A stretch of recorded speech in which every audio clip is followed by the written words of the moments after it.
Good evening, everyone.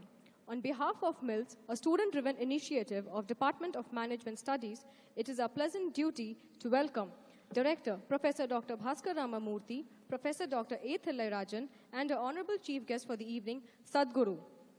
Yogi, mystic, and a visionary, Sadhguru is an author, poet, and a spiritual master with a difference. He is the founder of Isha Foundation, an international non-profit organization with over 1 million volunteers across the world. An arresting blend of profundity and pragmatism, his life and work serve as a reminder that yoga is not an esoteric discipline from an outdated past, but a contemporary science. It is a great honor to have you amongst us. We will now have a glimpse of Sadhguru and Isha Foundation through a short video.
We are sorry for the technical glitch. With great pleasure, we now invite Sadhguru on the dais, along with our three fellow students, Swaminathan, Srinidhi, and Brahmarambika, to facilitate the conversation with Sadhguru.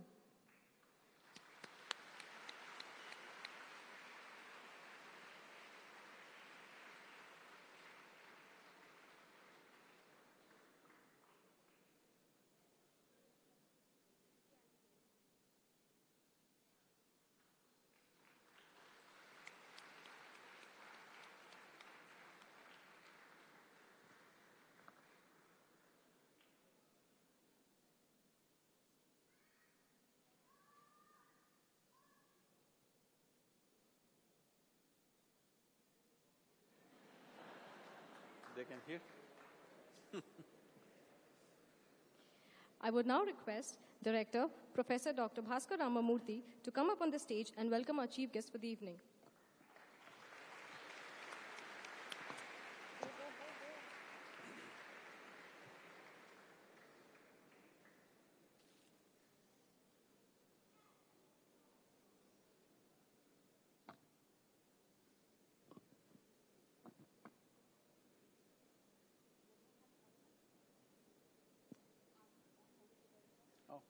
I'm so sorry.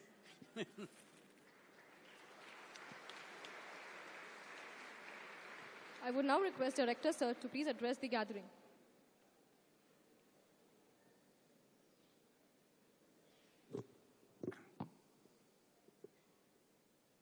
Very good evening to all those assembled here. We are indeed highly privileged to have with us today Sadhguru to address all our students and campus residents. Sadhguruji, in IIT Madras, we do not give an order to students or anybody to turn up. So everybody who turns up at these events have all turned up because they are very eager to participate and hear the speaker and also to ask questions. So I'm very glad at the turnout.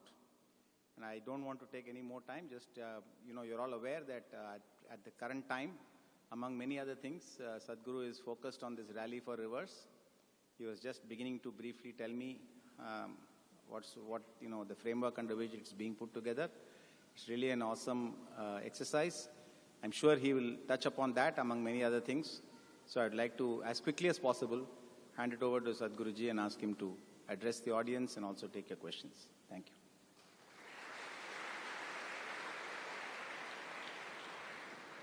Thank you, sir. Let us now commence with the most awaited conversation of the evening. Over to Swaminathan. Namaskaram, Sadhguru. Namaskar. Thank you for accepting our invitation and coming to IIT Madras Department of Management Studies MBA Invitational Lecture Series. Is it okay? Hello. Thank you very much for accepting our invitation and coming down to IIT Madras Department of Management Studies MBA Invitational Lecture Series. We are really blessed and honored by your presence, and we are really excited that we are going to have some lively conversations with you. So with your permission, I would like to start the question and answer session, Sadhguru. Over to Srinidhi. Namaste, Sadhguru. So we are aware that you are conducting a lot of workshops for the top business people all over the world. And could you please share your insights on how business leaders should act on social welfare? Is this good enough, the audio, for all of you, what she's speaking? Then you got to say it, huh? Not at the end of the conversation. Just do check. Huh? Hello? Yeah, that's good. So, I'm saying that in a technological institution, technology failures are happening.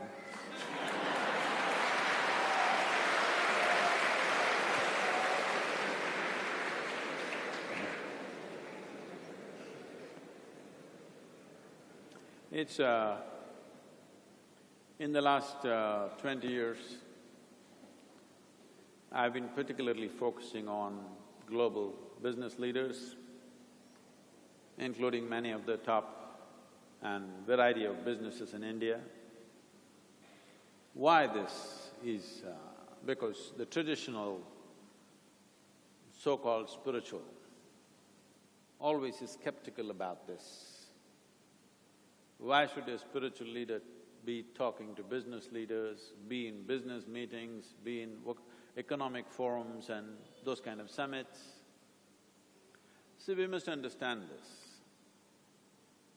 Today and for always, it's just people who live off calendars and slogans, they don't understand this. Otherwise, the success of a nation is not in the success of its politics, not in the success of even its armies, but it's always in the success of its commerce and its business. In which nation the businesses are doing really well, that nation is doing well. There's no question about it. So when this is the reality of our existence, there was a time 250 years ago when everybody wanted to come to India risking their life, you know. All the European expeditions, don't think they came here because they were in love with us. Because this was the richest nation, so everybody wanted to come here. But today, if Western nations open up their visas, 70% of Indians will swim across the oceans and get there. Why? Because their businesses are successful, ours are not as successful as they should be. Essentially, it's that. So, business is not a bad word in my understanding of life. Business essentially means it's a transaction where both the parties benefit. And in my experience of life, whatever kind of transactions we have, whether they're transactions of marketplace or marriage, both the parties should benefit, otherwise it will not sustain. Yes? So, business is not a bad word at all for me. The business also had this resistance. In 2006 or 2005, don't remember the years, when I first went to World Economic Forum,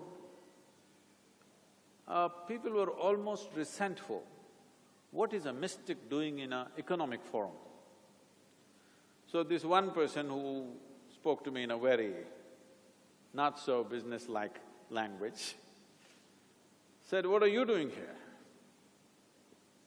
I said, "What's your business?" He said, "We are the third largest computer-making company." Well, very proudly he said 3 months later, they were taken over by the Chinese. I said, "See, it doesn't matter whether you make computers or safety pins or spacecrafts or cars, it doesn't matter what you make. Essentially, the fundamental business is of human well-being. And that's my business too. And that's why I'm here, and that's why you're here, but you have forgotten your fundamental business. You've gotten up in the process of your quarterly balance sheets and you've forgotten why the hell you're doing this business. Every business that you do is essentially for human well-being, isn't it? Your idea of humanity may be just you, unfortunately, or just you and your family, or just you and your community, or your idea of humanity may be the entire world. The question is only of scale of understanding. But essentially, every business that we are doing in this planet is for human well-being. So such an important business must be conducted in the right way. When I say must be conducted in the right way, essentially any activity that we do, is it inclusive or is it exclusive? That's the main question. So my effort has been to make the businesses as inclusive as possible. In that particular forum, I coined this word, inclusive economics. This is bouncing all over the world, including the prime ministers have been using this word now. Inclusive economics, because economy has to be inclusive, otherwise economy or the process of economics becomes an exploitative process where the corrections will happen in brutal ways later on. Whatever you have seen in the last 2 centuries as revolutions is just actually economics becoming exclusive and corrections happening in brutal ways on the street. If you don't want that kind of corrections to happen, it is very important that you run the business in an inclusive manner. So that's been my effort, essentially. Thank you, Sadhguru.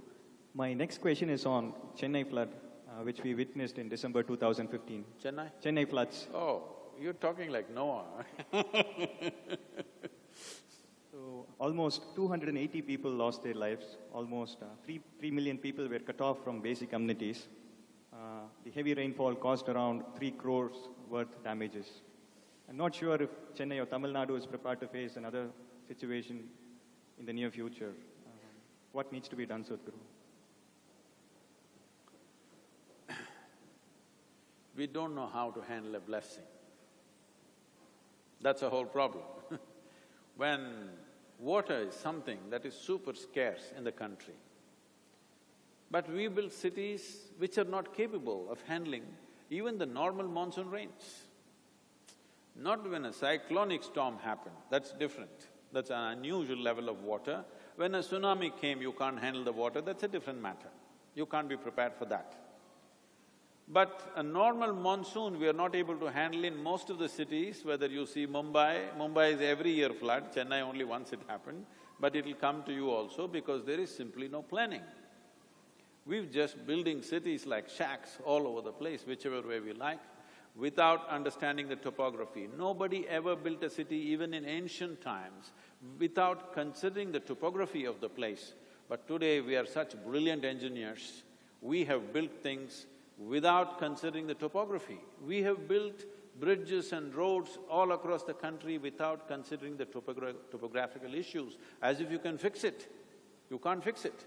The flow of water and many other aspects of soil dynamics and other things are very topographically decisive. So, without considering the topographic aspects, we're just building cities, one building at a time. Our plan is only one building at a time sanctioned. The entire plan, nobody knows where is that plan. So, there is no way we can rip off the city and again put it back, not possible, we're not ready to do that. We have to make corrections. Corrections could be painful for a few people, which we must do. I think some corrections were done, people who are living in the riverbed, they've built in the riverbed, but it's their home. When you demolish this home, it looks very cruel because there's a family living there and they're suddenly out on the street.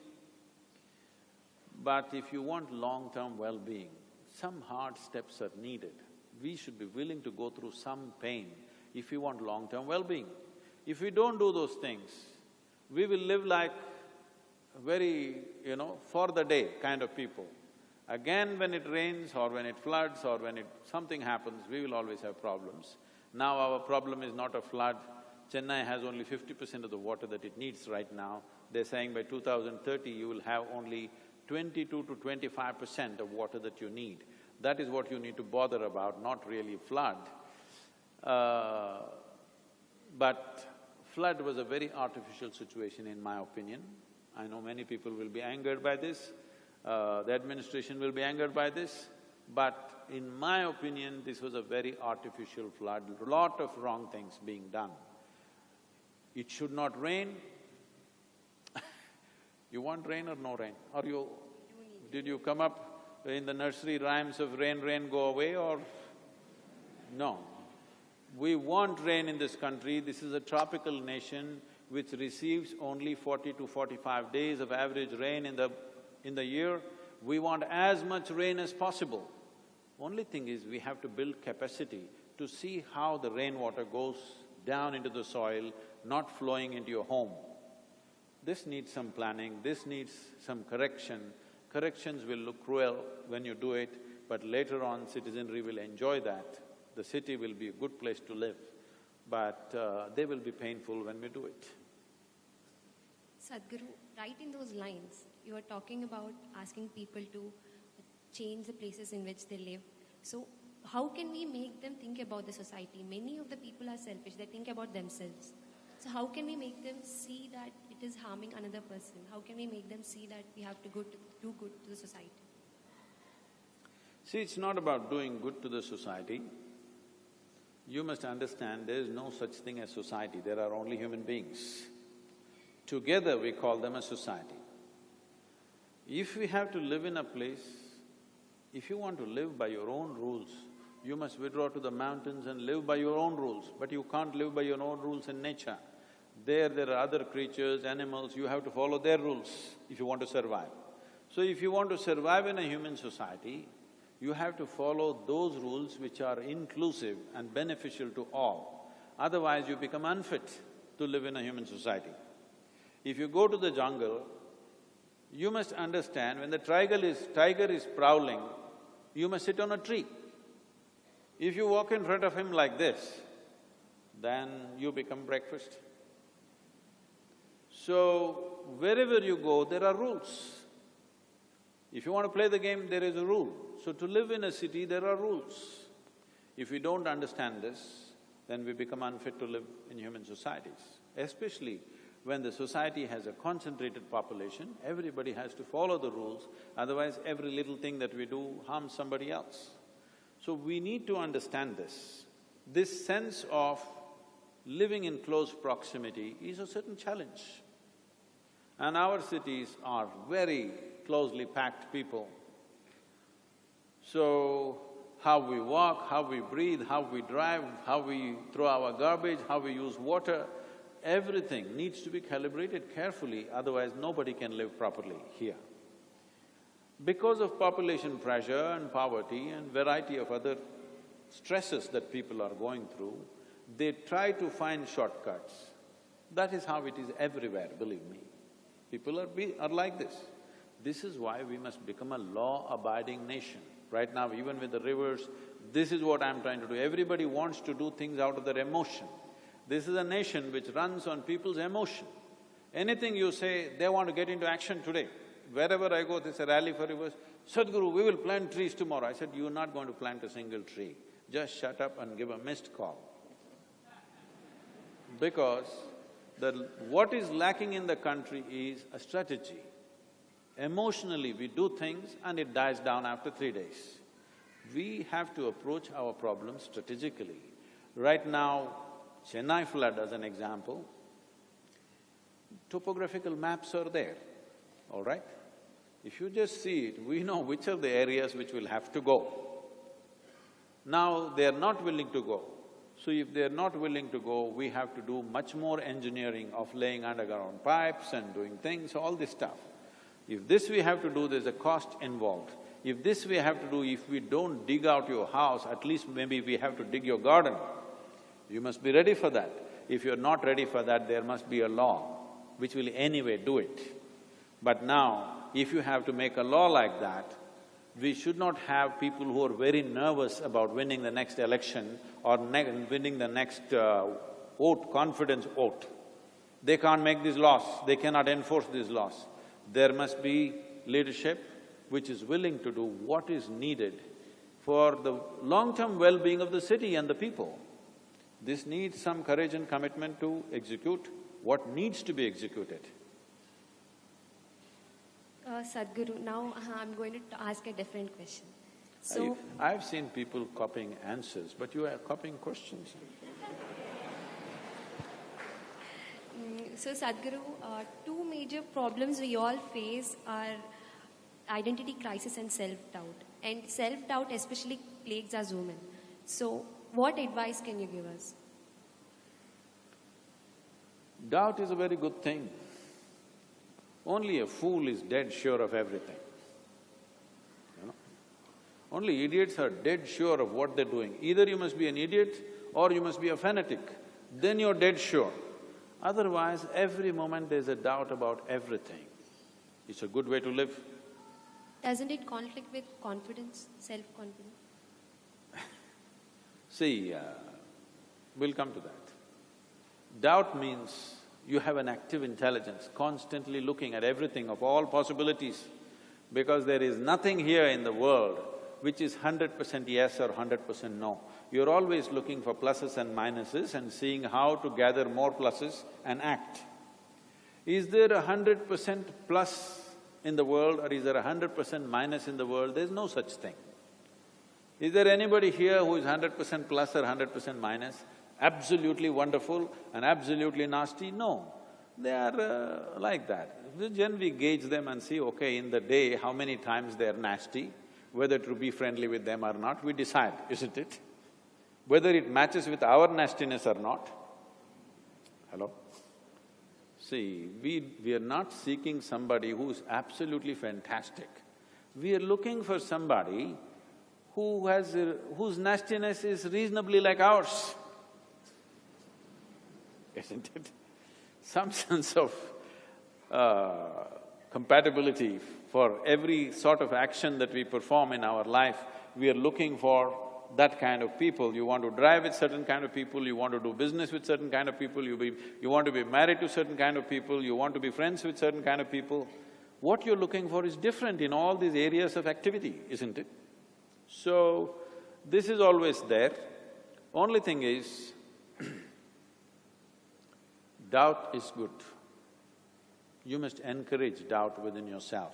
Otherwise, you will either become a fanatic or a fool, thinking you have attained to certainty. No, doubt is good, but you must be joyfully confused, okay? If you get confused, you make yourself miserable, that's the problem. If you're joyfully confused like me, you have no issue. Because you constantly nurtured confusion. Now, out of that, after much doubt and considering everything in the universe, slowly clarity arises. Now you talked about confidence. Confidence is a terrible thing because confidence means without clarity you have attained to certainty. Confidence is the first step towards fanatism. You will see nobody is as confident as a fanatic, isn't it? Because you become a one-track mind, you never question yourself, you never question your actions, you never question your thoughts and emotions. You just become certain. So this kind of certainty is of no use. This will come because you believe something. You simply believe something. Believing something gives you confidence, but not clarity.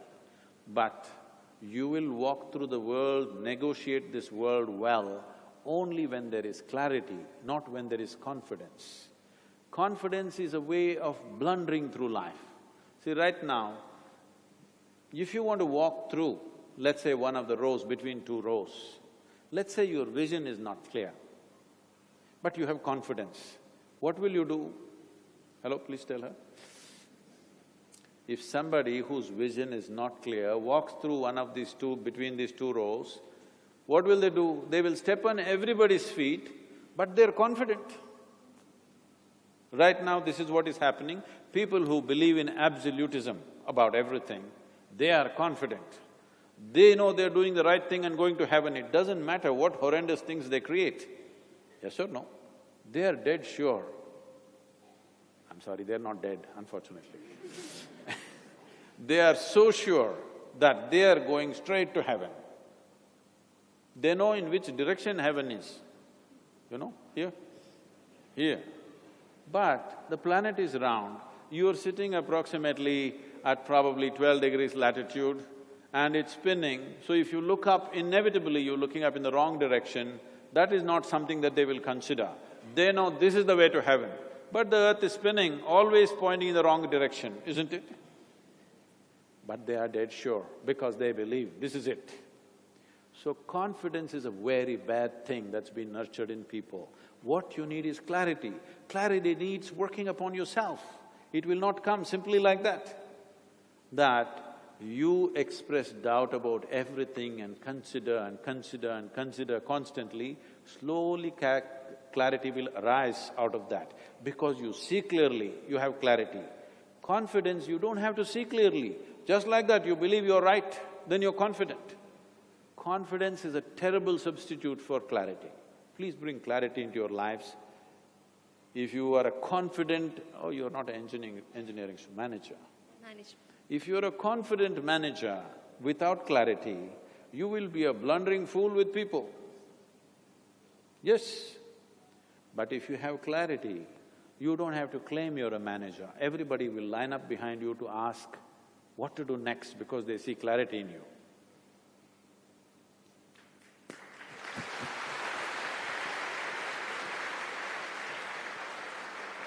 Thank you, Sadhguru. My next question is on courage or bravery. As a child, I've always heard that three important aspects of life are education, wealth and courage. In Tamil, we say Kalvi, Selvam, Viram. So as students of IIT Madras, the education aspect is taken care. We also believe that the wealth part will be taken care once we graduate from IIT Madras. Courage becomes a question mark. Could you give us some insights on courage?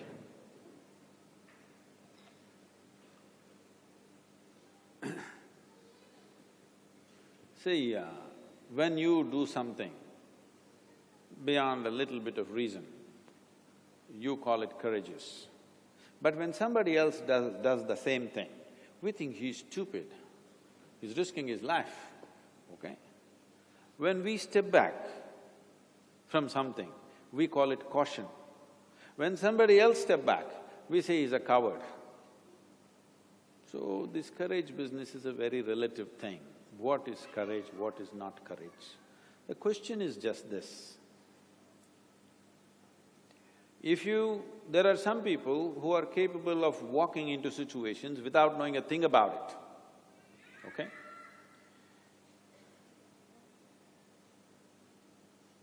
But whether they can walk out of it or not is a big question mark.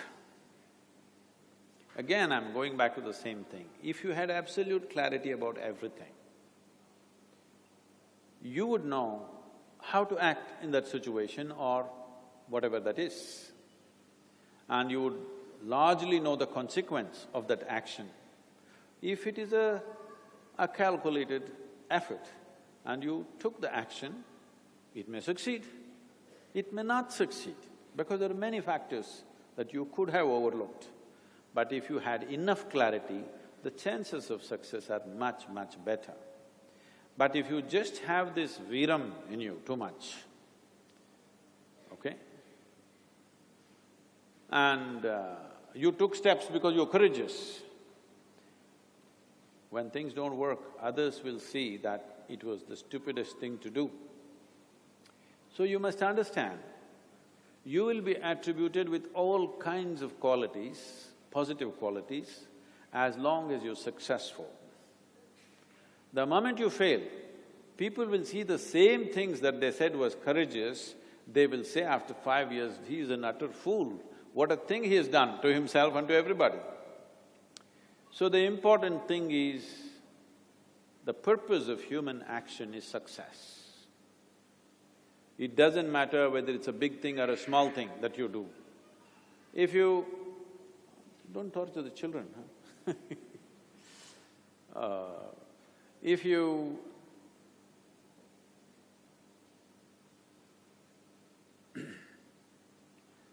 if you take any kind of action which produces positive result, then people say you're intelligent, all right? Maybe you're not, maybe it was just chance, but they will say you're intelligent because most of the world is not able to recognize anything other than success. It is not the best way to live, but that is the reality. Today, all over the world, all kinds of universities, especially in United States, they want me to be there, they're asking me to be their professor. I said, I avoided university all my life. Now you think I'll get trapped in it? So, this is not because they see who I am. 35 years ago, when I simply sat down in a place, eyes closed, people thought I was a fool. 50 years ago, when I simply sat under a tree or upon a tree without doing anything with my eyes closed, my family thought I'm an utter idiot. What is happening to this boy? He's lost his mind, they thought. My father actually thought I need psychological evaluation because he's simply sitting, not doing anything. But this is what we have done to life, that we are too much result-oriented, not process-oriented. If our processes are right, results will come. But because we are in such a hurry for results, we are too result-oriented. Because of that, we build these kind of cities, which no process, only I built my house, you built your house, everybody appreciated, clapped their hands and said, oh, he has gotten his own house. It's a disaster for the city, but I got my own house, all right? So, this excessively success-oriented society is dangerous because We will miss all the processes, we'll bypass processes and do things. Ad hoc, it may succeed. See, anything will succeed 50% of the time, even if you don't know what the hell you're doing. Yes. If you're playing cricket, with your eyes closed also, if you swing the bat, you may hit it, all right?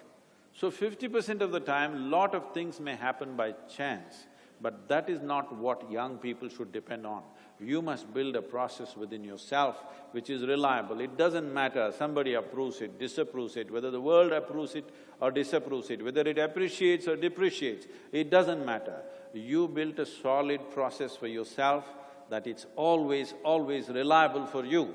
If you do this, if there's an opportunity in the world, maybe it'll become a big success, otherwise maybe it will be something like that, but you will have the beauty of always standing on firm ground within yourself, never struggling with anything that happens to you in your life.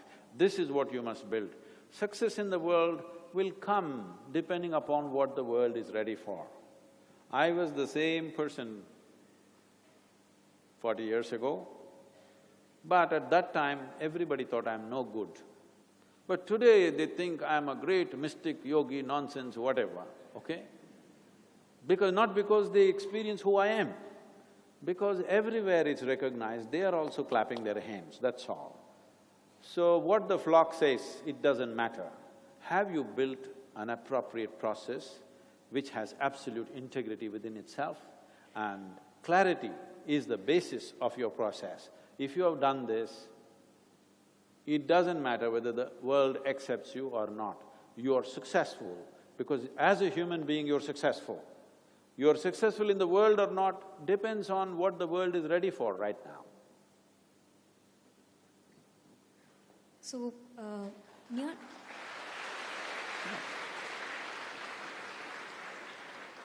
Why are you clapping?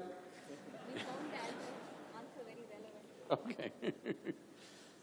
Near-death experience is a phenomenon by which we hear that the memories of previous births are awakened and people gain extrasensory perceptions. As a person, since you have undergone a near-death experience, can you please… When did I die? No, like we read that a snake bit you and you had… Oh, that was not near death. So, okay, then can you share what near-death experience is to us and how it awakens consciousness within us? If you have… anybody from Varanasi here? Oh, only one. There is something called as Bhairavi Yatana. Have you heard about this? This is when a person… Are you ready for something like this? This is a management school, I thought. Hello? Are you all interested in this question? Only the older people are raising their hands because they are near death one way or the other.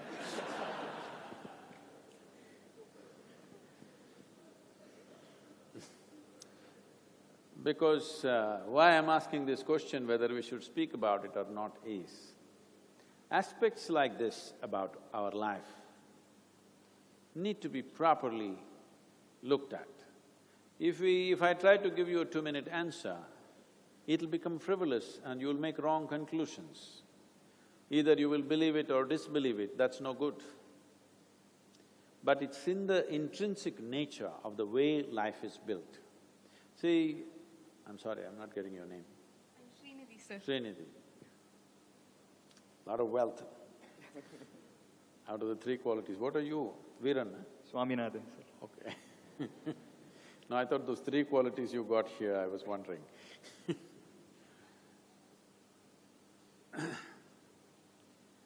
See, you are the person that you are.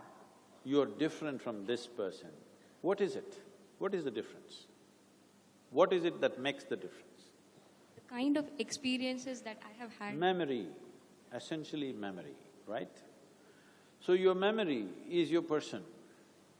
Your memory is not just what you remember consciously. Do you remember how your great-great-great-great-grandmother looked like? No, but her nose is sitting on your face. Yes or no? Your body remembers or no? Your body remembers how your forefathers looked a million years ago. So there is genetic memory, there is evolutionary memory, there is elemental memory, there is atomic memory, and there is karmic memory, and there is articulate and inarticulate memories. Like this, there are many levels of memory. In yoga, we identify 8 forms of memory. All these memories put together, you are the person that you are. All of them are interplaying with each other. You may not be conscious what is kicking in. Right now, at this stage in your life, it may so happen, I'm not saying essentially for you, but for anybody, you're 18. You look at your mother or father and say, no, I'm never going to be like that, all right? But you become 45. You will see, you will walk like your mother, you will sit like your mother, you will talk like your mother. This happens to any number of people. Ask the older lot. Because the genetic memory is overpowering your conscious memory. Unless you have consciously done something to yourself, you will see the genetic memory and the karmic memory will overpower everything that you are doing consciously, unless you have created a certain level of awareness within you that you have distanced yourself from your genetics. In this culture, there are processes. If somebody dies, we are doing various karmas. He's from Varanasi. Kriyas and karmas are being done every year. First 11 days and then every year. This is not in memory of them. This is to distance yourself from their memory. We are trying to keep a genetic distance from their memory because if you allow their memory to function within you, you will not have a life of your own. Unknowingly, your mother, your grandmother, your father, your grandfather, all of them will start living through you. If you want to be a fresh life, you must distance yourself. When they're alive, we love them, we respect them, everything fine. The moment they're dead, we want to distance ourselves from them. This is a very conscious culture, but unfortunately people think yearly once they're overeating, thinking they're doing this in memory of their father. No. This entire process was created to create a distance from the dead. Someone else somewhere far away said, 2000 years ago, when he said, come follow me, when people said, my father… somebody said, my father is dead, he said, leave the dead to the dead. It looks most uncompassionate statement, but he is saying something very profound when he says, leave the dead to the dead. If you don't leave the dead dead, they will live through you. This is the nature of life.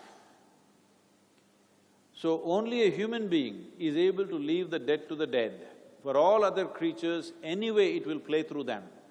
Even in the human being, if they're not conscious, it will play through them. So this phenomenal amount of memory, which is incredible levels of memory, because, see, if you… what do you like, mango or banana? Mango. Mango. If you eat a mango, it goes inside and becomes a woman. If he eats a mango, it goes inside, becomes a man. If a cow eats a mango, it goes inside and becomes a cow. Very smart mango, you think? No, there is memory here. Whatever enters this body, makes sure it becomes masculine. There is memory here which makes it… see, just because you started eating not mangoes from Tamil Nadu, you started eating mangoes from Uttar Pradesh, your nose will not grow, your complexion will not change, it will not happen. It doesn't matter what is the intake, there is absolute memory within you which determines how it should be transformed. So this memory is a possibility, it makes you who you are. At the same time, memory is also a boundary. It will not let you cross that. See, I remember this much means, what does it mean? I'm living within that memory boundary, isn't it? So your genetic memory, your evolutionary memory and every other kind of memory, especially the karmic memory, is a possibility which allows you to do many things unthinking. If you know, many things you can do. You know how to eat rasam rice, unthinking, isn't it? You ask… here there is some Chinese, Lee is sitting here, you ask her to eat rasam rice, whatever she does, it'll spill all over the place, it'll not go into her mouth. Because there is memory, simply you can eat like that. But somebody else tries such a simple act, it won't work. She will eat with 2 sticks, you try, it'll go and hit the ceiling. Because all this memory is built in. I'm not only talking about memory that you built by practice. There is memory which is beyond practice. Like, you will walk in a certain way without knowing why. If we look at you, you're walking half a mile away, if we look at the way you swing your hand, we know it's you. There are 7.3 billion people, but you have a unique way of swinging your arm, isn't it? So, the memory is built into you. It is both a possibility and a limitation. This is the entire goal of yoga, to go in the direction where you touch an intelligence within you which is beyond memory. Because beyond memory means beyond boundaries also. How do you know somebody here, this is your friend and this is somebody that you do not know, that is your enemy, that is a person you like and that's a person you don't like? How do you know? Just your memory, isn't it? So all your boundaries are drawn by your memory.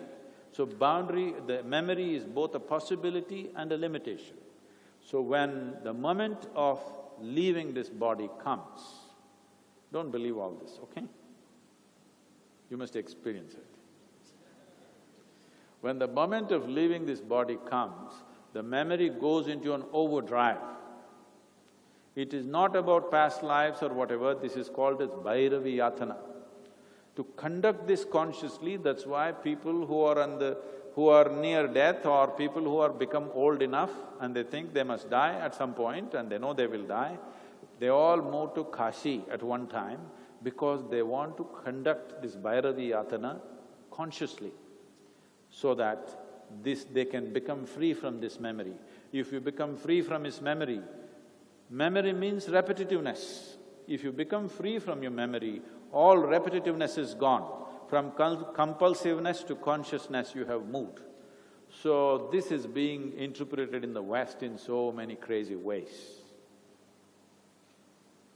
Generally these books are written, everybody is claiming they had near death because those books sell well. In America, if you want to become a millionaire, you just have to say, I almost died. And I floated and they see angels. This is all cultural nonsense. You will see Shiva Parvati floating, they will see angels, this is all cultural stuff.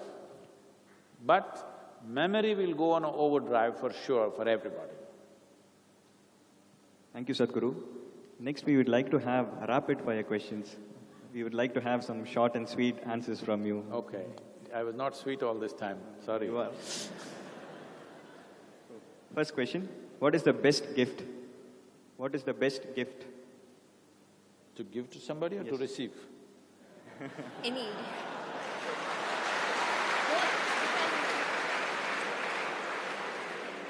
Give one for both. Huh? Give one for both. I'm sorry? Give and one to take. Oh. Clarity is the best gift to receive. And the best to give also, because once you have clarity, you will see it is of highest value to you. And you would love to have people around you also who have some clarity. So even if you give clarity to other people, it is not a gift to them, it's a gift to yourself.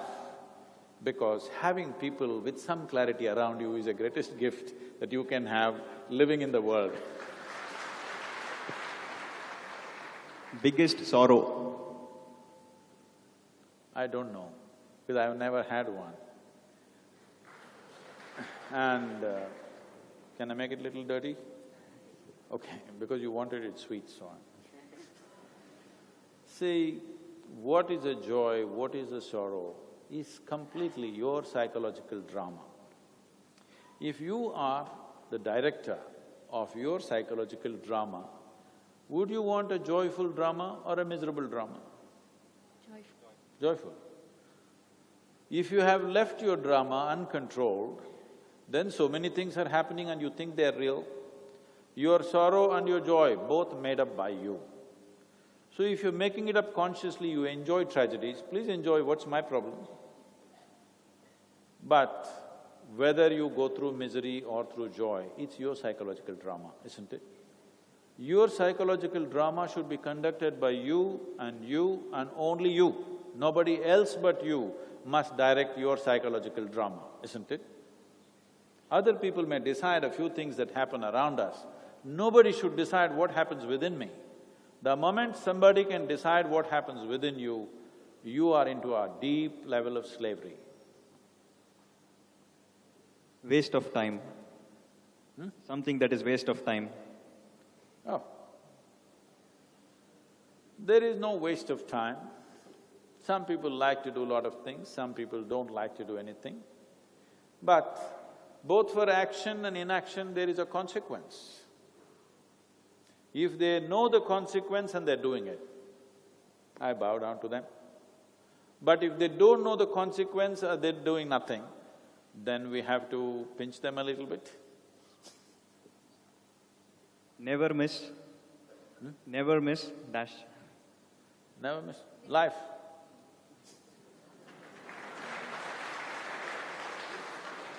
That's the only thing you can have and the only thing you can miss. The only thing you can have is life here, there's nothing else. And the only thing you can miss also is life. There is nothing else you can really have. See, right now I drink water, I think I'm having water. No, I'm drinking life, isn't it? Having a conversation, this is life. Either you can have life or miss life. So don't miss life, because that's all you got. What is the toughest thing to do? Toughest thing to do? Toughest thing to do? You can make anything very tough for yourself, or you can do anything playfully. If you become too serious about who you are, then everything becomes difficult. If you carry yourself lightly, then everything is with ease. There is nothing really tough or easy. It is the way people experience it that something becomes very tough or something becomes a joyful process. If you make light of yourself, life will never sit heavy upon your heart, it will be light. But you think too much of yourself, everything will become difficult. Sitting, standing, somebody looked at you like this, so much difficulty, isn't it? Somebody did not look at you, so much difficulty. This is because you have made yourself bigger than what you are. You have ideas about yourself, exaggerated ideas about yourself. See, this is the biggest problem with humanity. You okay? It's not short enough. See, this cosmos, in this vast cosmos, this solar system is a speck. In that speck, planet Earth is a microspeck. In that microspeck, Chennai is a super microspeck. In that super microspeck, IIT campus is a super microspeck. In that you are a big man. This is a serious problem.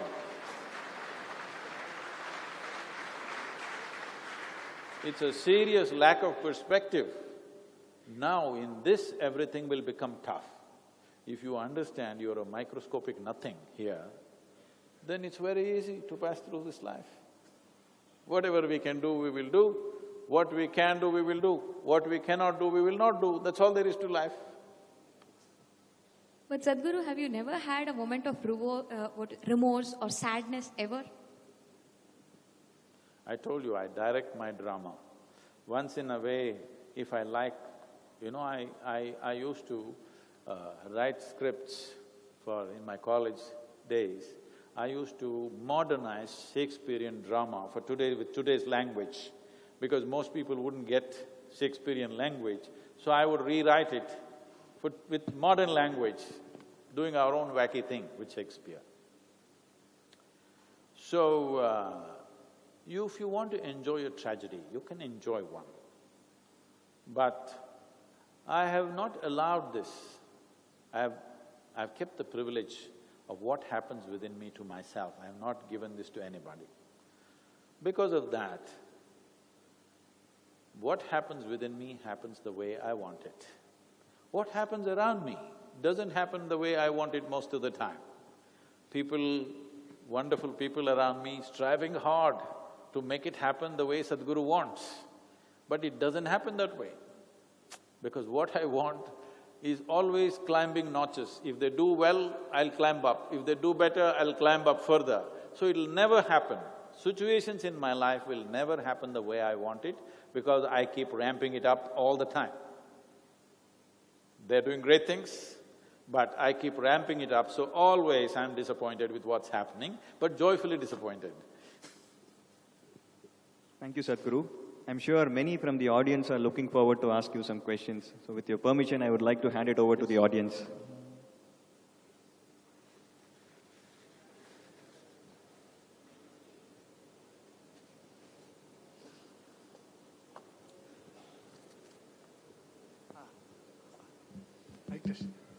Hello. I have two clarifications from you, Sadhguru. First thing is, India from time immemorial has been producing a lot of philosophers, social reformers like you. Really? Then how can I evaluate you that you don't belong to Ram Rahim category? That's first question.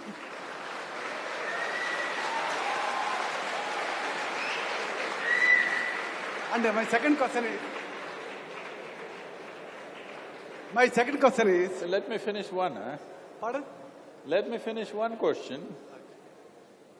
Pardon, sir? Let me finish one question. Okay. You don't like the answer, just the question? Because afterwards I may not get chance. But this Ram Rahim thing will finish it. Please. Okay, then wait. So, you said India has produced many philosophers and social reformers from time immemorial. I think you got it completely wrong on that note because India never produced social reformers or philosophers. Philosophy is one thing we always shunned. This is a land that always focused on nurturing human consciousness. This is why we look like such a big chaos, but still we manage. The entire world wonders, how the hell does India function? Yes, we are like a swarm of bees. We are going all over the place, but still going in one direction. Because in this land, nobody could ever give us a moral code. Even when so-called divine entities came, all they got was a debate. Yes or no? When Shiva came, his wife Parvati asked 1,000 questions. Entire Shiva Sutra is full of questions and questions and questions. He can't give a commandment and say, this is it. He has to explain. This is not a philosophy, this is a seeking. This has been always a land of seekers. When Krishna came, Arjuna, his dearest friend, how many questions? Endless amount of questions. Nobody could ever give a commandment or a moral code in this country because here we believed the best thing is to stir up your humanity, not your morality. By fixing a moral code, today it looks like everything is in order, but tomorrow people will find a way to subvert the moral code and do their own thing anyway. The best way to bring about a certain order in the society is to stir up one's humanity. But if you give a moral code, it's a one-day's job. You can carve it on the rock and say, this is it forever. But if you want to stir up humanity, you can't do it to a crowd, you have to do one at a time, one at a time. It's a lifelong commitment to people around you. I don't know what you know about that, I don't know what to say about him. But at the same time, I want to tell you this country has produced the most phenomenal sages. Sages with incisiveness of mind and consciousness that if you come after 10,000 years, still it makes sense what they said many thousand years ago. You are not looking at them. Right now, you have unfortunately come to a stage where your idea of a sage is Ram Rahim, because you have a silly idea of secularism, he exploited it with Ram Rahim. Your idea of secularism is Amar Akbar Antony, So he became Ram Rahim. I don't know why he's not Robert also, he did not add.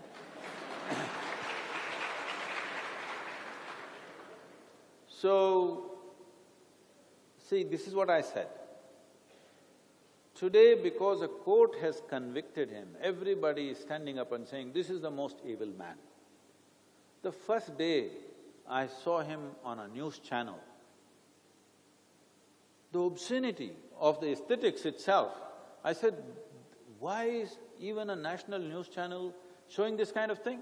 Obviously, if you pay money, this whatever God business, what is the movie on? He made one movie, no? No, he made a movie, right? Ram Rahim made a movie. What is that? Messenger of God.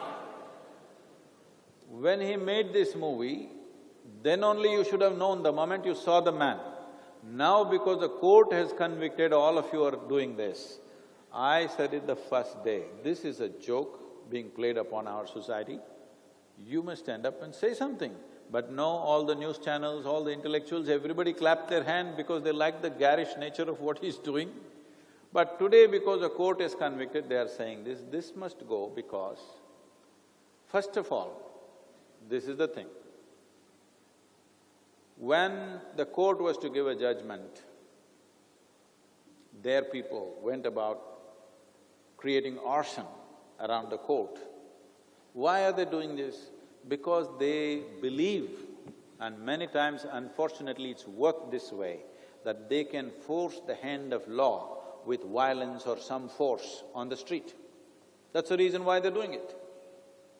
Similarly, many news channels are also believing by creating a certain force of opinion, they can force the hand of law. This must stop. If we want to become a law-abiding nation, our opinion should not be bigger than the law. Law should be the ultimate thing. So here, one thing is law, which is between you and me, because law is about how all of us can function together in the society. But another thing is how I am within myself. How I am within myself must happen by evoking my humanity, not by fixing morality on me. But if you want to evoke humanity, we need many people who are dedicated to that. I think it was very beautifully put when Adi Shankara spoke about it. He said, every one of you have tasted a mango, but all of you have not planted a mango tree. Because 10 people planted mango trees, 1,000 people are eating mangoes, the sweetness of mango they know.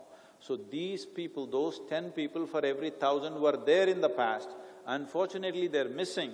So here we are at a kind of a flux in the society right now, where we have no morality and where we have nobody to stir up our consciousness, not enough at least.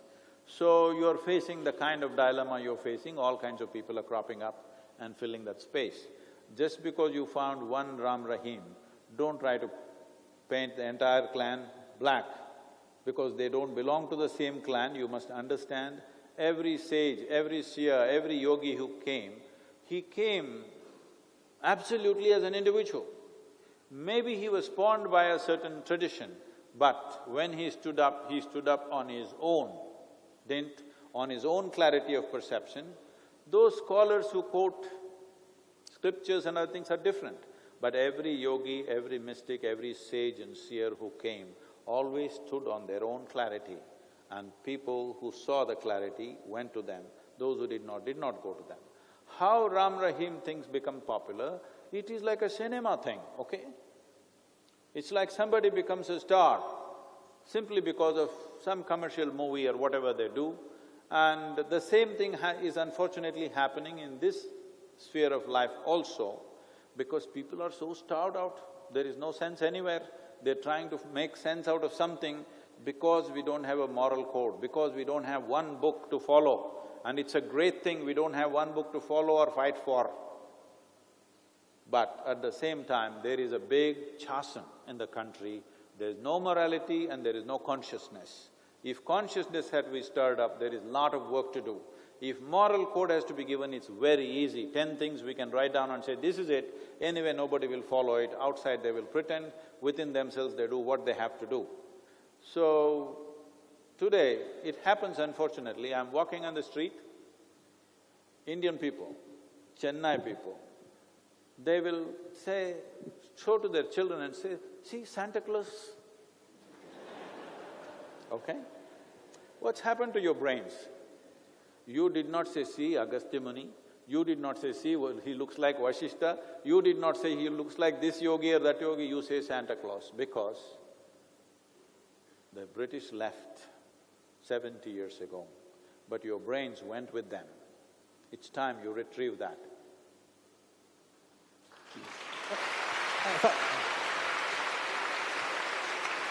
One more clarification, sir. Sorry. I am proud to say that IIT Madras is the only organization, IITs in our country, which is offering spirituality in management. I'm really proud of it, proud of this IIT. And when the gentleman asked you a question that how to build up the courage, I expected a straightforward answer from you, but he gave something different, that is, courage, if you work in tune with nature, will automatically get courage. That type of answer, spiritual answer I expected, but he gave something different. Can you explain, please? If I do only what you expect, why would I be needed here?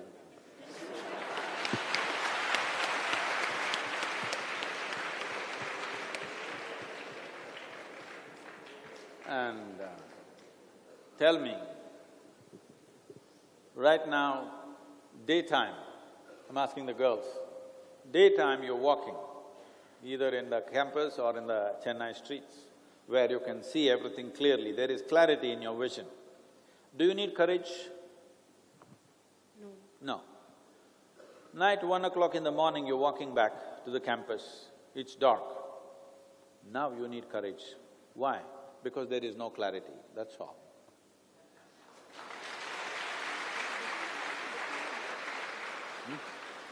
Sir, but doesn't that also depend upon what I'm seeing? I am seeing, but what if I'm seeing something that…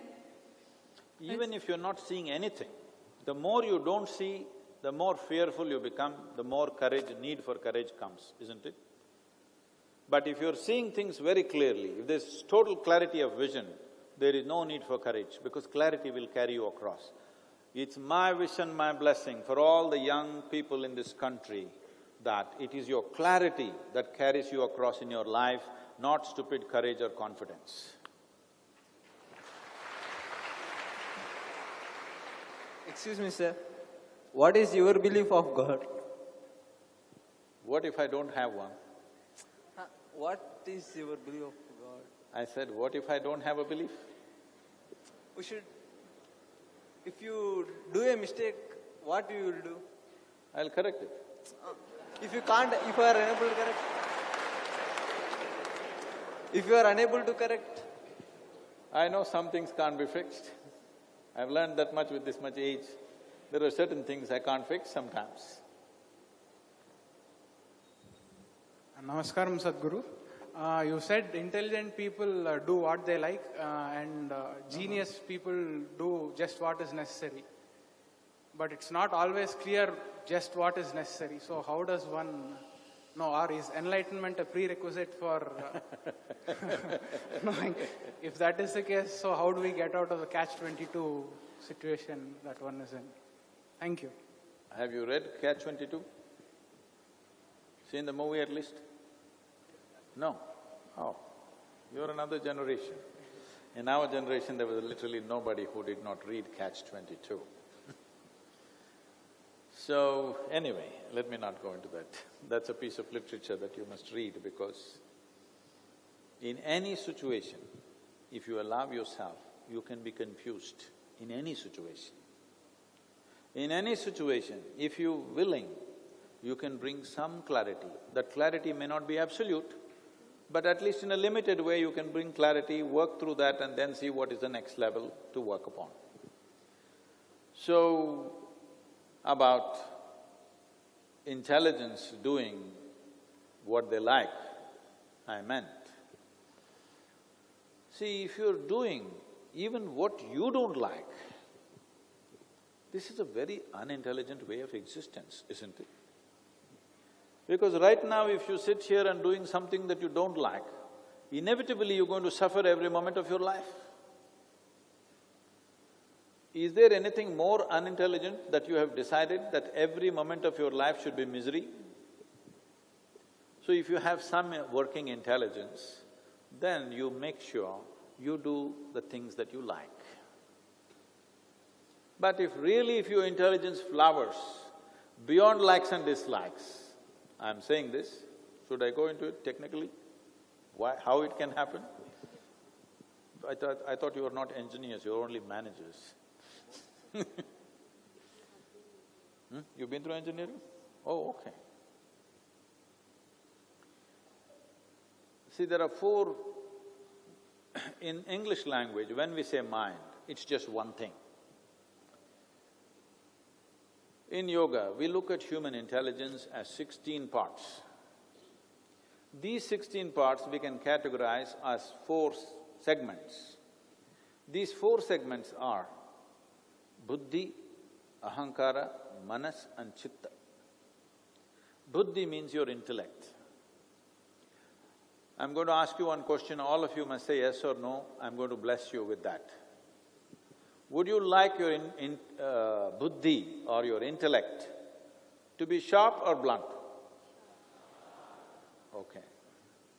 So it is essentially a cutting instrument. If you have a sharp intellect, you can dissect everything that you see and kind of figure out what it is about. Dissection is one way of learning about things. If you give this flower to a scientist, first thing is he will open it up and he will understand the structure of the flower and various aspects of the flower, but one thing is, he will miss the flower completely.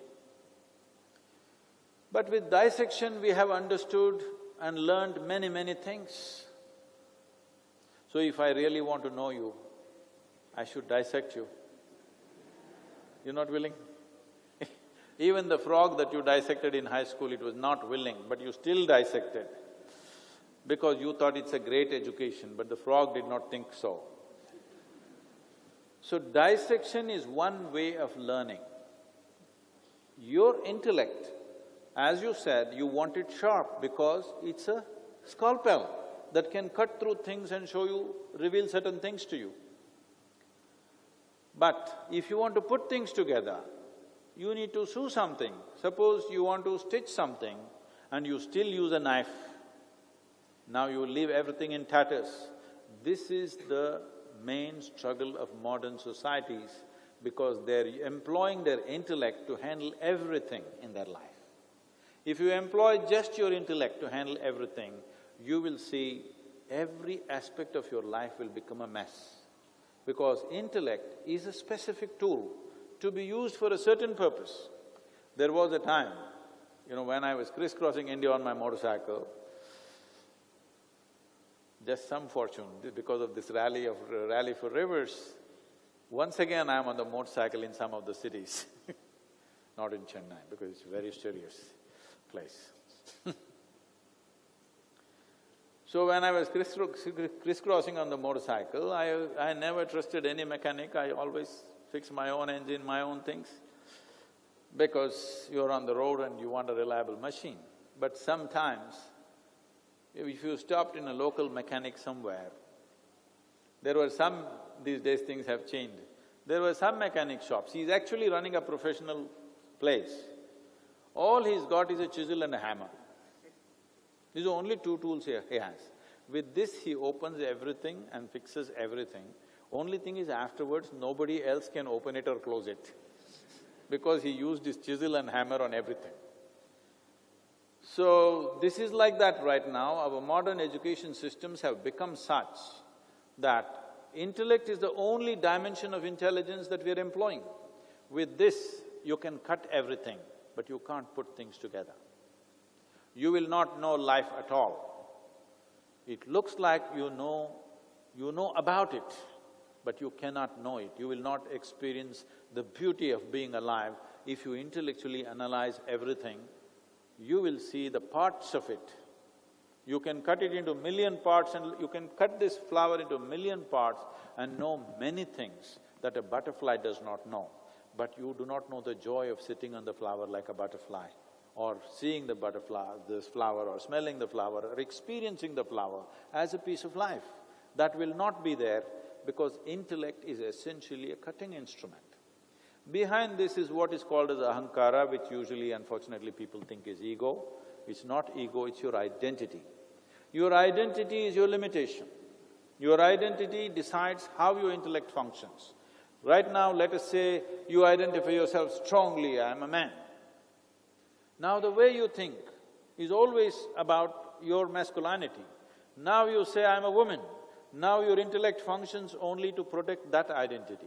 Or you say, I am an Indian or a Pakistani or I am this or that. 1,000 different identities of caste, creed, this, that, rich, poor, all kinds. Whatever you identify with, your intellect will only serve that identity. You won't even know what you're doing. You think you're doing the right thing. Everybody thinks you're a fool, but you think you're the right thing because your identity makes your intellect function that way. So in this culture, we evolved a thing that before we give education to a child, first thing is we must bring a universal identity. Aham Brahmasmi, we taught them. This means a cosmic identity. Because before empowering somebody with education and knowledge, they must have as large an identity as possible because small identities are the basis of all evil and all crime. See, I want you to understand this. If suppose, I'll take the worst example because I'm always known to take these risks. Let's take the worst example, Adolf Hitler. Suppose Adolf Hitler, instead of having a limited identity, had a global identity. What a fantastic leader he would have been. Yes or no? No, you don't want to say yes because you're scared. I want you to look at this. It is the limited identity which is making that man do such horrendous things. Every crime, every tyrant, every nonsense that we have done on this planet is a consequence of limited identity, isn't it? I am Indian, you're Pakistani, that's why even if I don't know you, I can kill you. I don't know a thing about you, but I want you dead for some reason, because my identity is like this. So it is this identity, different levels of identity, that the more limited our identity, more tyrannical our actions are. Man as efficient as Adolf Hitler, if he had an identity with the whole humanity, what a great leader we would have had. But his identity is limited, and see what horrendous thing his efficiency did. Yes or no? I wish we had leaders who had that level of efficiency, but with a larger identity. It's a very risky thing to say, but I'm saying this because we must understand what you think is evil is seeping out of your limited identification. All that's evil, all that's crime on this planet is a consequence of limited identification, that's all it is. So this identity has not been worked at all in this so-called modern societies. In ancient societies in this country, we always worked on the identity of the person first before we empowered them with education. A cosmic identity you must have so that your intellect does not work against somebody. Your intelligence should not become a detrimental factor in the world. That's important, isn't it? Right now you just see the highest level of science and technology, what is it used for? The first use is always military use, isn't it? Why? Because of limited identity. So before empowering a child with education and knowledge, first thing is we must fix his ahankara. What kind of ahankara he has, which we have not done, for which we are paying a price. As humanity gets more and more empowered with technology, you will see more and more pain will create to each other because limited identification. The next dimension of intelligence is referred to as manas. Manas means it is a silo of memory. This is what we were talking some time ago. 8 forms of memory are there in this, I will not go into it once again.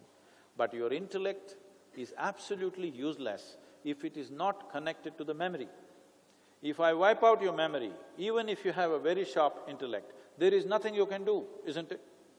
It's only empowered by this memory, and the type of identity that you have will connect you to the memory in a particular way.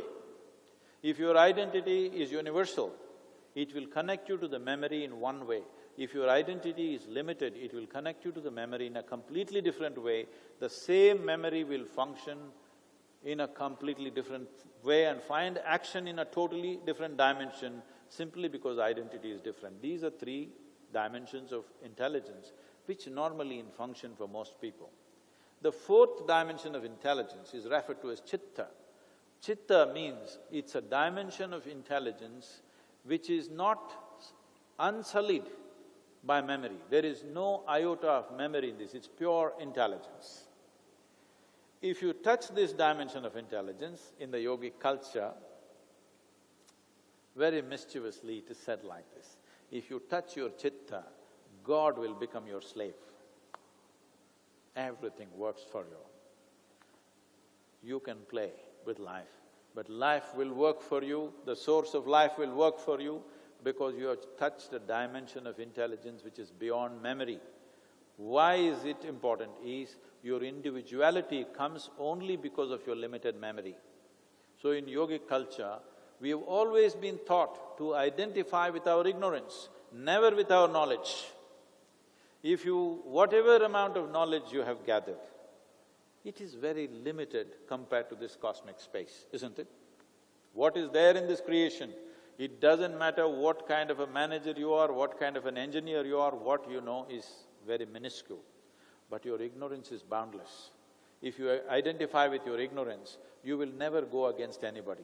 If you identify with your knowledge, if I have a different kind of knowledge, you will be naturally against me. But you're identified with your ignorance, you are never against anybody and it's a boundless space. Is your ignorance limited? Hello?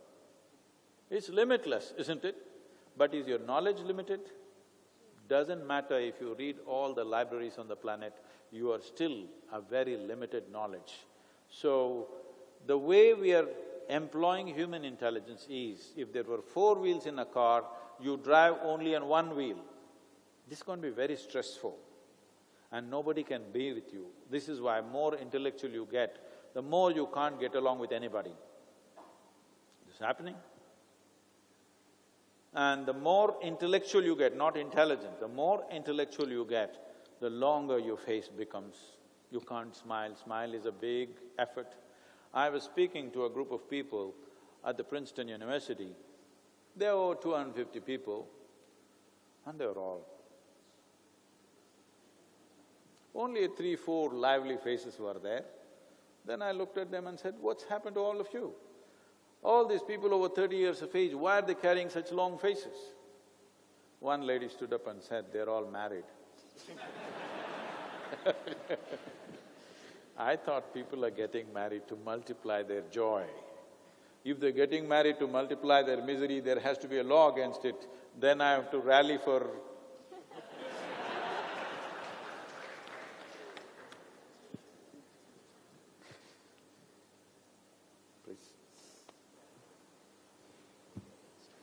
Yes, some of the girls never got a chance, please. Sadhguru, you told about clarity. If you go from the literature of self-help, everyone talks about self-belief. But in a small amount of time, after some period, that self-belief turns to ignorance. So how did we develop conscious self-belief through any process? Okay. That question is a little tricky. You said self-belief leads to ignorance, but then you're asking again how to develop self-belief. Consciously, because if self-belief is on a longer period without consciousness, it converts to ignorance because we feel blind and… Say, are you for real? Are you real? Sorry? Are you real, I'm asking? Subjective, sir, yes.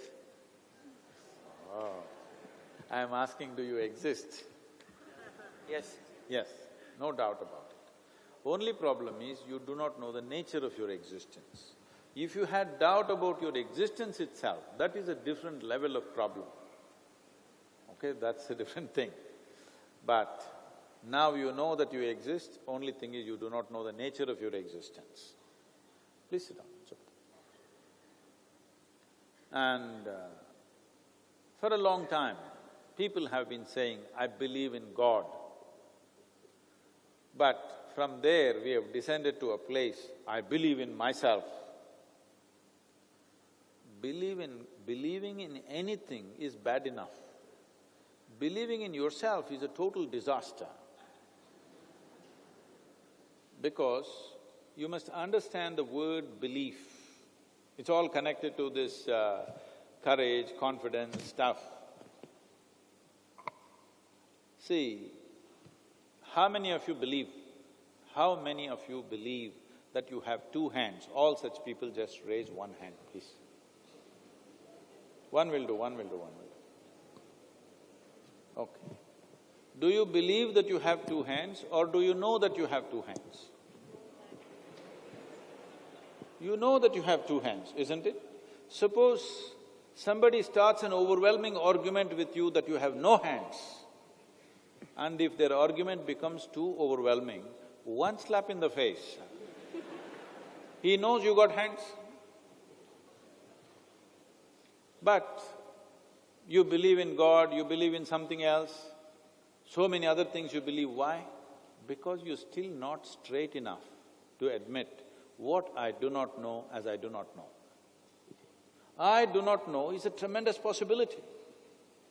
Only when you see I do not know, the possibility of knowing and the seeking towards that knowing and the pursuit of wanting to know will begin to happen within you, and the possibility of knowing can become realized one day if your pursuit is right. But everything that you do not know, you believe. You can call this belief or you can just call it bullshit, okay? Because you're making up things. People do not know what the hell is happening within themselves or around themselves, but they know the entire geography of heaven. I don't understand, if they know the place so well and it's so fantastic, why they're not gone? Yes? See, they're always talking about a fantastic place elsewhere. They must be gone, why are they waiting here? No, because when it comes to real things, they know it's all bullshit. But on a daily basis, they carry it on. Can you, all of you young people, can you come to this level of sincerity? What I know, I know. What I do not know, I do not know. Can you do this to yourself? If you can't be straight with anybody else, at least with this one person, be absolutely straight. Believe me, life pays off in a huge way. Life will pay you in a very huge way because you're simply absolutely straight with yourself. About what kind of professions you will take, I don't know how many things you have to do with other people, I will leave that to you.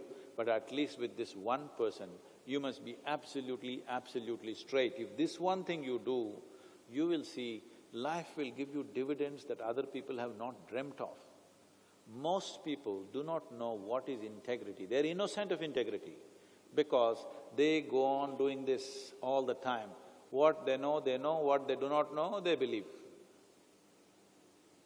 Why don't you see what I know, what I do not know, I do not know? Is this okay? Hello? Hello? Now not only believing what is up there, now what is inside, you better know what is inside. Why do you believe this? What is this thing about I believe in myself? This is very American stuff. I believe in myself. Why should you believe in yourself? You should know yourself, isn't it? Hello?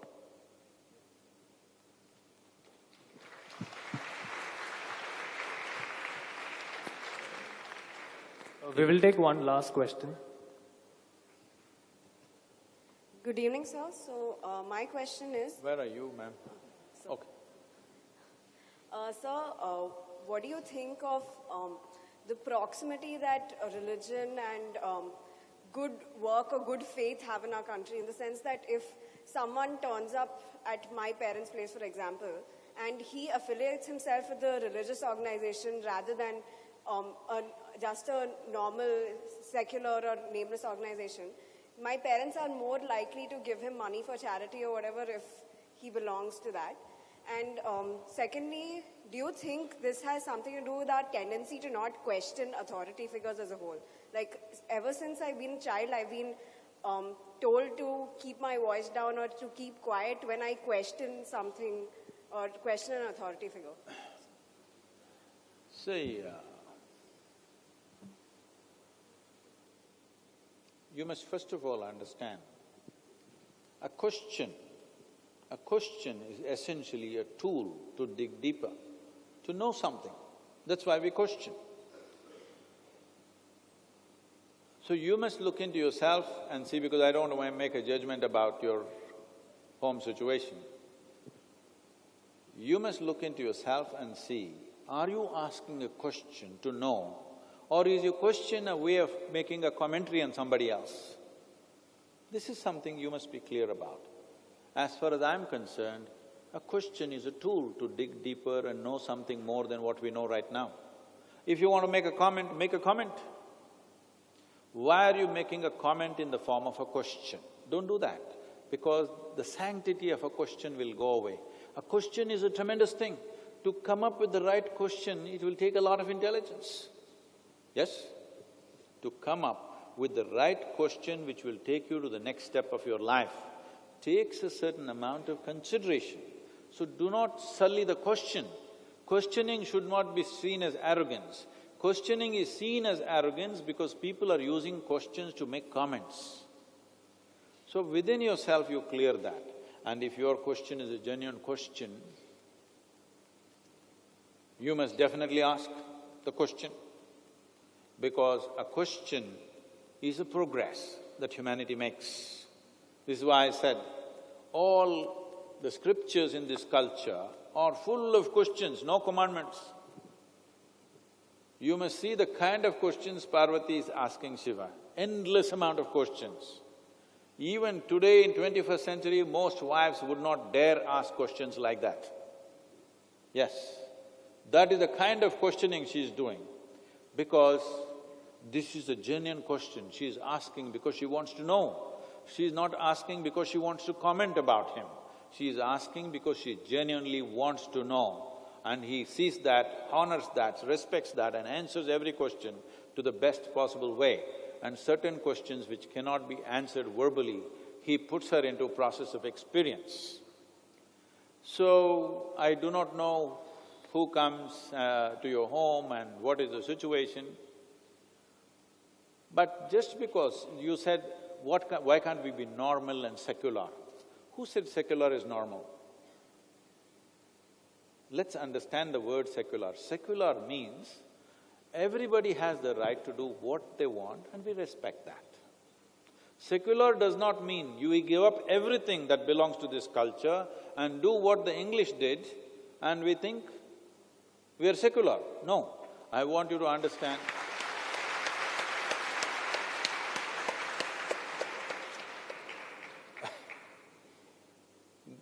I want you to understand, even today in the United States of America or UK, from where we think we imported our democracy, even today, without taking the name of their God, whatever God they believe in, nothing is done. President takes oath in the name of God, not in India. In India, we take oath in the name of the Constitution. This is an incident that happened that Advaniji shared in public. He was saying, when he was just an MP and all the MPs were invited to UK, and one of the events was a dinner with the Queen. Advaniji was sitting next to Siddharth Shankar Ray, who is no more, I think. And everybody is assembled, Queen is sat down, Prime Minister sitting down, dinner is served, but everybody is waiting. So Siddharth Shankar Ray is hungry, he asks Advani, what's happening, what are we waiting for? Queen is here, Prime Minister is here, why don't we eat?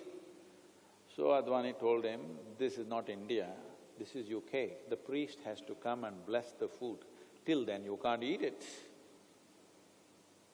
I'm saying, we are misunderstanding secularism as a way of become irreverent towards everything. No. Secularism does not mean that. Secularism means we respect everybody's way of life. We don't think our way is superior to somebody else's ways. But we choose a certain way because we think it's better.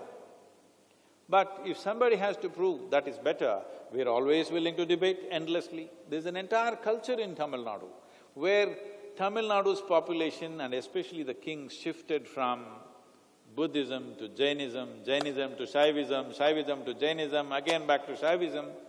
Depending upon the sages of the time, they sat down and debated. In the debate, if the Jains convinced that this is the way, best way to do it, this will lead to better life, they all converted. And next, another generation, another sage came and that sage proved being on the Shaiva way of life is the best way to do it. Everybody converted back to that. I think this is fantastic, this is what should happen. What really makes sense today, we should all do that. If somebody shows us better sense tomorrow, we will do that. Why are we stuck with this or that? Because you fixed your identity, that's the whole thing, isn't it? If your identity was not fixed, you would always be looking for what is most sensible. So just because whoever that man or woman who comes to your house, maybe they're dressed in a particular way, they belong to a certain creed or whatever, what you should do is, you should listen. Do they make sense or don't make sense? Even if they don't make sense to you, maybe they're making sense in a way that you don't understand. So that is when you must ask questions. Questions not to denigrate them, questions because you're longing to know what is the truth. If you are clear that your only goal is that you want to know the truth about life, you want to constantly move from confusion to clarity, if this is very, very clear to you, this is all you intend to do. You are not interested whether somebody is right or wrong. You want to constantly move to higher and higher levels of clarity and truth within yourself. Then you can question anybody you want. You can ask me questions, no problem.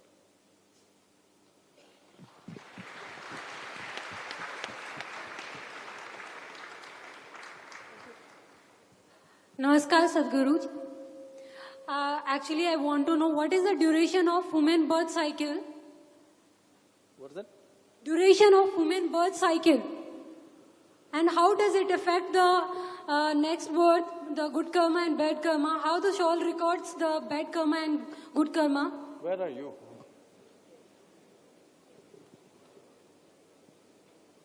Oh, okay. Because somebody announced that was the last question. Okay. Sorry for that. No, please. Yeah, so I want to know what is the duration of human birth cycle and how it does affect the next birth. Like people say the good karma will affect in next birth and bad karma will affect in next birth. Well… And how our shawl records that bad karma and good karma. And like you gave the example of a kid. Like in starting itself, the baby have the ego kind of thing, right? So how it can happen without teaching the ego this thing or something like that? Oh, okay. See, let's understand this word karma. Karma means action. Is it true, as you sit here, your physical body is doing some action? You must say yes or no. Yes. Hello? Yes. Is it true your mental action also is happening? Yes. Some level of emotional action also happening? Yes. Some level of energy also in activity. So there are 4 dimensions of karma that you're performing every moment of your life, both in wakefulness and sleep. 4 dimensions of karma are functioning. Now, depending on what type of karma you're performing right now, karma need not necessarily mean you have to go and do something.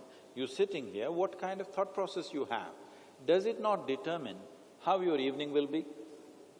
Forget about next life. Is it true today how you thought and what kind of emotions you went through will affect how you are tomorrow? Will it or will it not? It will. So your karma won't wait till next lifetime. You're assuming too many things that you will have one more life. Without assumptions, if you look at it, every action that we do, the residual impact of that remains within us. Or in other words, when you perform physical, mental, emotional and energy activity, you are unconsciously building a software of your own. This both helps you and restricts you.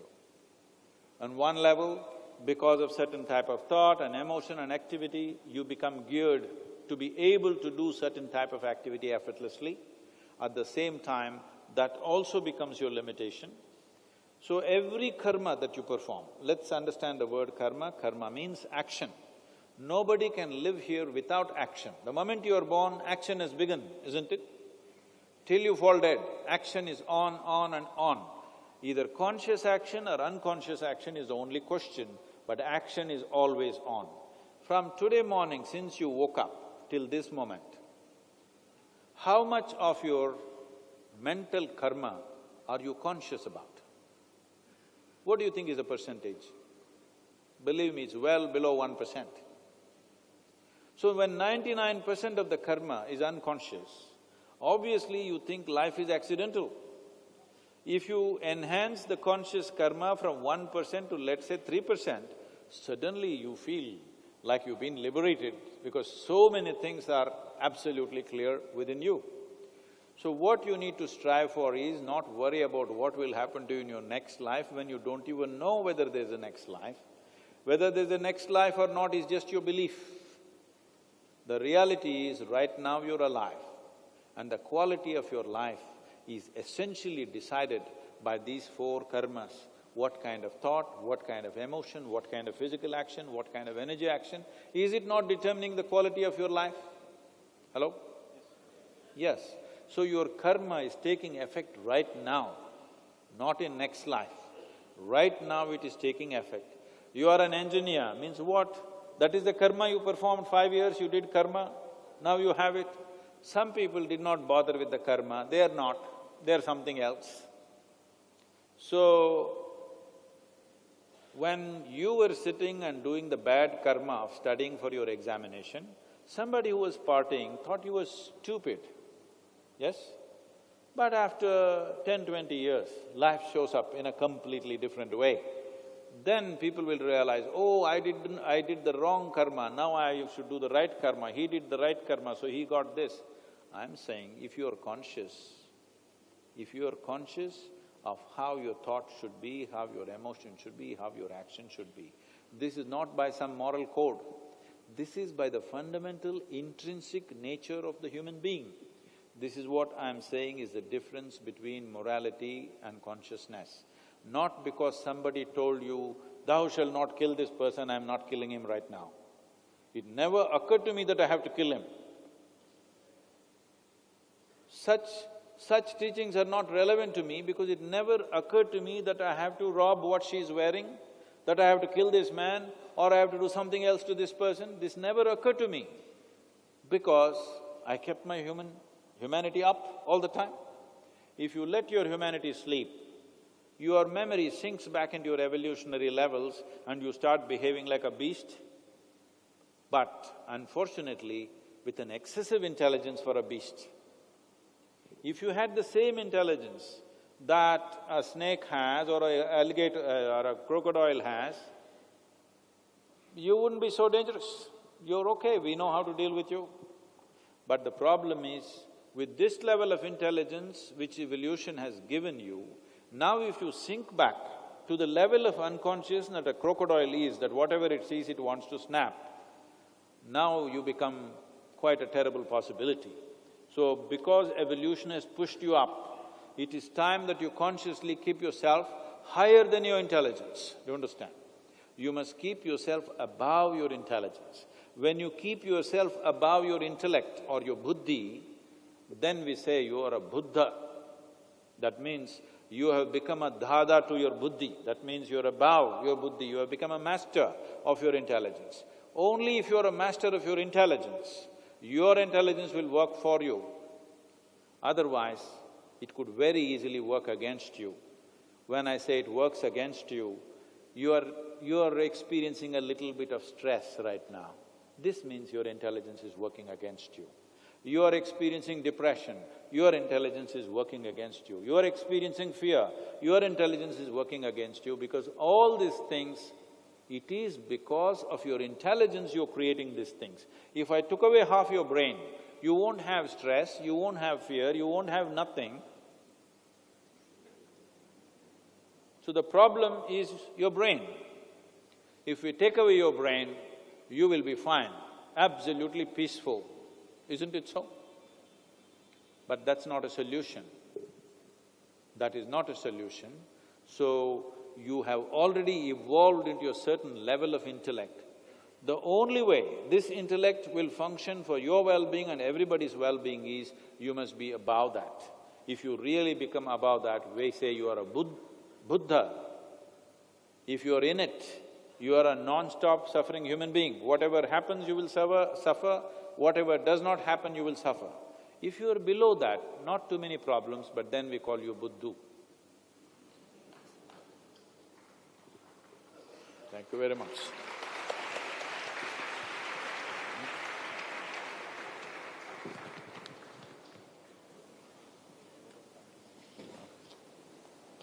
We thank Sadhguru for this enlightening insight into our lives and well-being.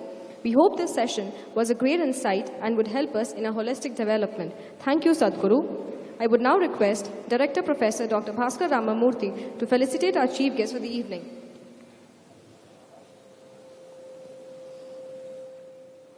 I hope I'm not too abrasive for the institution.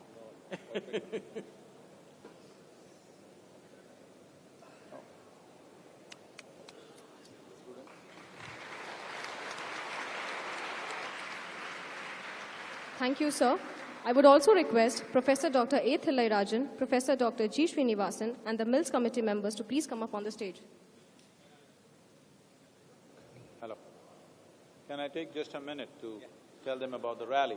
The Rally for Rivers, as you know already, it's been happening, and tomorrow morning we will be driving out of Tamil Nadu. Why this rally is, we must understand this, that river is a concurrent subject in this country. That means the center and the state have to work together. When I was in Puducherry, the chief minister who was with us said, Sadhguru, almost exactly the same plan we had 25 years ago when I was in the Rajiv Gandhi government. But we could never get the concurrence of the remaining states, so it did not happen. So I told him, see, 25 years ago if you had done this, we wouldn't be where we are today. And we could have done it with 10% of the effort that we are putting in right now to make this happen. But now, fortunately, it is so that all the 16 states, different political spectrum, people from different political parties, all of them are participating in the rally, which is a tremendous thing for the country. For the first time, there is concurrence.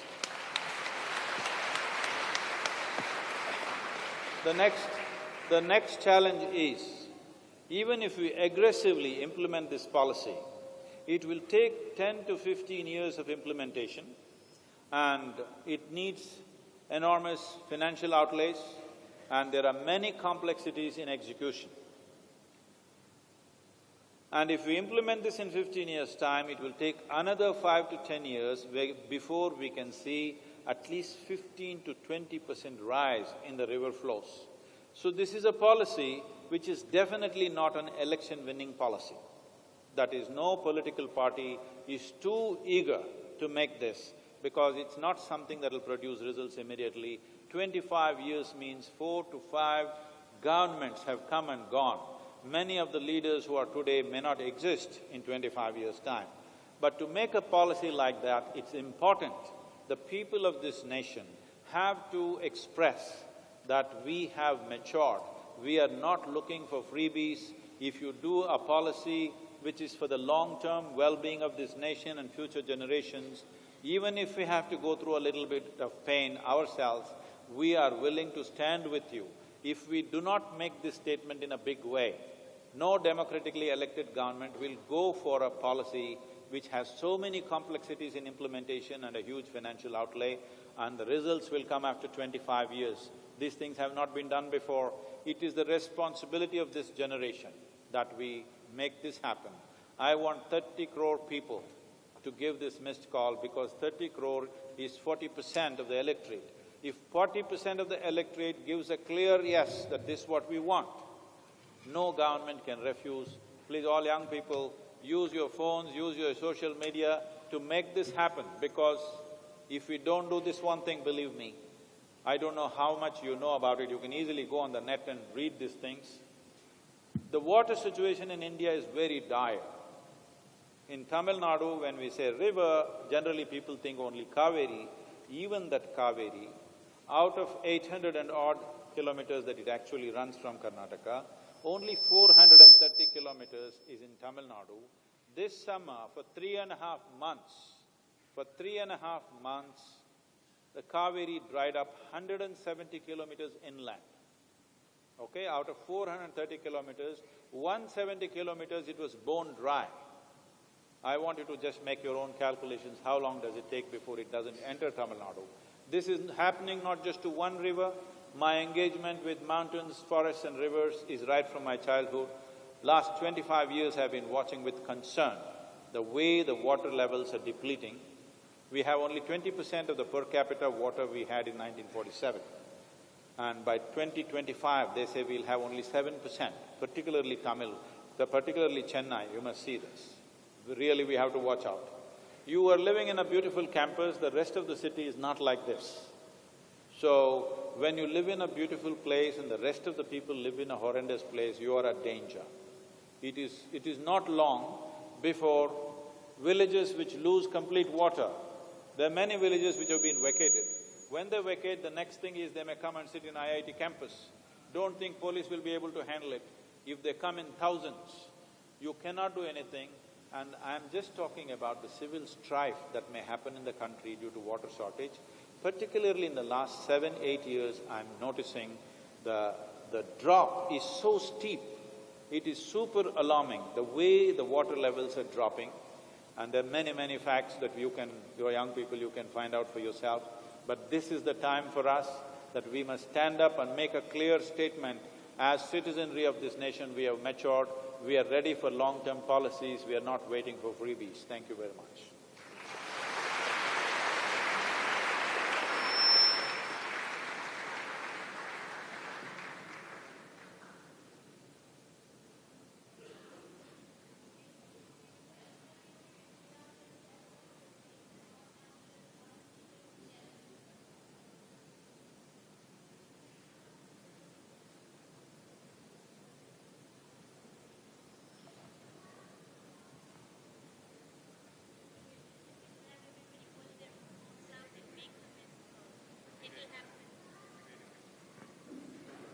Kindly, if you could, everybody could pull their cell phones out, and I will read out a number which Sadhguru just mentioned, and we will have 1,000, maybe 2,000 missed calls at one time. So please, can we all do it together? Is everybody ready? So the number is 80009. Again, 80009. So the number is 80009, 80009. And just give a missed call, please.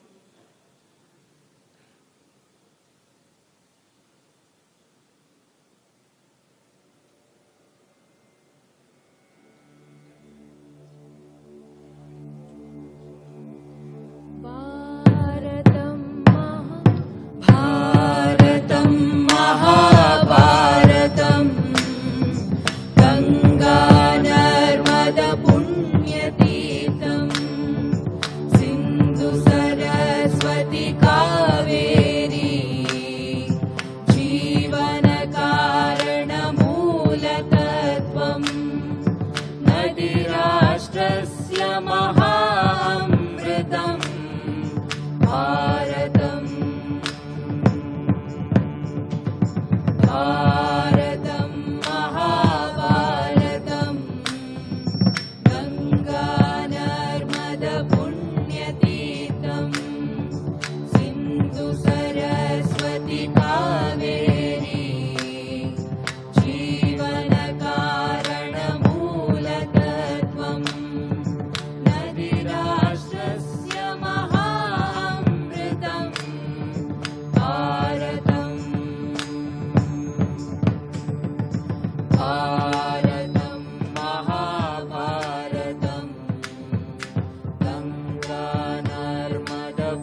Sindhu Saraswati Kaveri Jivana Karana Mula Tattvam Nadirashtrasya Maha Amritam Bharatam Bharatam